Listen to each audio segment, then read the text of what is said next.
ఎలాగోనండి adjust ఉందండి, పనులు ఉందండి. ఏముందండి తక్కువ అండి పనులు. ఏమన్నా ఎందుకనంటే పనులు ఆగిపోయింది ఎక్కడికి అక్కడ. ఇసుక లేక కదండి, మరి ఇసుక కదండి నేను.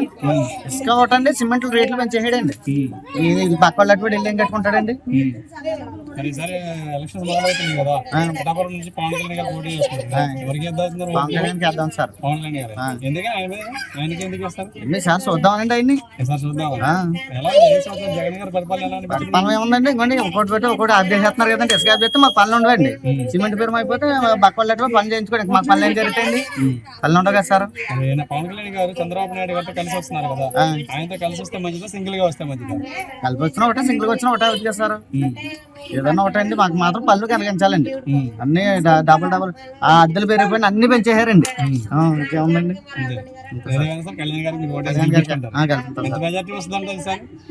మనకు తెలియదండి. నా కుర్రాలు బ్యాచ్ ఎక్కువ కదండి, కుర్రాలు పెట్టండి. ఆయన అడిగారు చేతులారు నాకు కావాలి, మెజార్టీ కావాలి, 1,00,000 మెజార్టీ కావాలని అడిగారు ఆయన పిఠాపురం నుంచి. చేపిస్తాండి డెఫినెట్ గా అండి. జగన్ గారి పరిపాలన ఎలా ఉంది? జగన్ గారి పరిపాలన బాగుందండి బాబు. పవన్ కళ్యాణ్ గారికి వస్తుంది, మేమంతా పవన్ కళ్యాణ్ సార్ పిఠాపురం చేస్తున్నారు కాబట్టి ఏంటి ఆయన మీద నమ్మకం ఏంటి మీకు? ఏ నమ్మకం ఏంటంటే మరి వర్క్ ఫీలింగ్ గానీ వెయ్యాలి, వర్క్ ఫీలింగ్ గా వెయ్యాలండి. Work feeling చేస్తానంటారా? ఆయన ఏమైనా చేస్తాడని మరి కాపులకి ఏదో కాంత కొంత ఏదో చేస్తాడని. ఎలాంటి మనిషి అంటారు ఆయన? మంచి మనిషి, మంచిదండి, మంచివాడు. రేపు తిరిగారా ఎప్పుడైనా ఆయన? తిరగలేదు. కానీ ఆయన మీద మీకు నమ్మకం ఉంది? ఎవరికి సార్ లాస్ట్ ఓటు ఎవరికి వేసారు? మొన్న అయితే జగన్ కి వేసాం. మరి ఈసారి మాత్రం పవన్ కళ్యాణ్ గారికి మెజార్టీ వస్తుంది అంటారు? ఎంత అంత వస్తుందండి మెజార్టీ అయితే వస్తుంది, ఆయనకి వేస్తారు. మెయిన్ మరి ఎలక్షన్స్ మొదలవుతున్నాయి కదా, ఎవరికి వేస్తారు ఈసారి ఓటు? అప్పుడు కొలిది ఎవరంటే వాళ్ళేంటి, మనం ఏం చెప్పలేం. మరి ఇక్కడ పవన్ కళ్యాణ్ గారు పిఠాపురం నుంచి పోటీ చేస్తున్నారు, మరి ఈసారి ఏమన్నా ఆయనకు ఒక అవకాశం ఇస్తారా? చేస్తామండి. పవన్ కళ్యాణ్ గారికి చేస్తారా? ఎందుకని అంటే తెలుసా, మీరు చూసారు ఎప్పుడైనా మీరు ఆయన? మరి ఆయన తెలుగుదేశంతో పాటు చంద్రబాబు నాయుడుతో పాటు కలిసి వస్తున్నారు కదా, ఆయనతో పాటు మంచిదేనా, ఒంటరిగా రమ్మంటే బాగుంటుందా?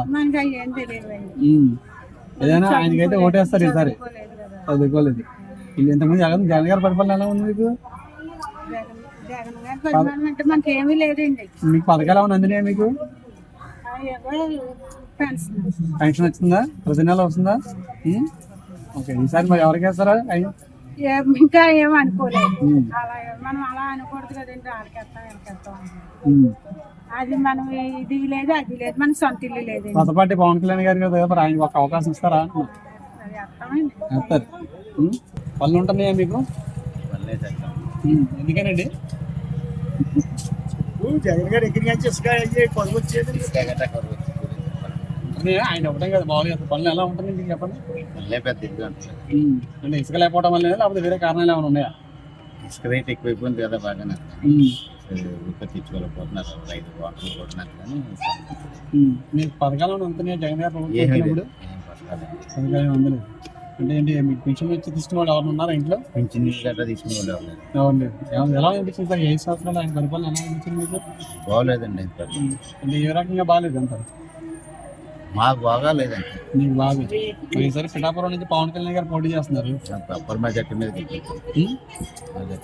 అంటే మీ వారాన్ని మీకు గెలిపిస్తానంటున్నారా? ఆయన మీద ఏమన్నా మీకు నమ్మకం ఉందా మీ ప్రాంతం అభివృద్ధి చెందుతుందని? అసలు ఆయన వస్తే అభివృద్ధి చెందుతుంది. పవన్ కళ్యాణ్ గారు కానీ వస్తే అభివృద్ధి చెందుతుంది. ఒక సీఎం అయినా ఇక్కడ పెట్టాడంటే మరి అభివృద్ధి ఎంత ఎలా ఉంటుందండి? అభివృద్ధి ఏదేమైనా సరే ఈసారి గవర్నమెంట్ మారుతుందండి, కంపల్సరీ మారుతుంది.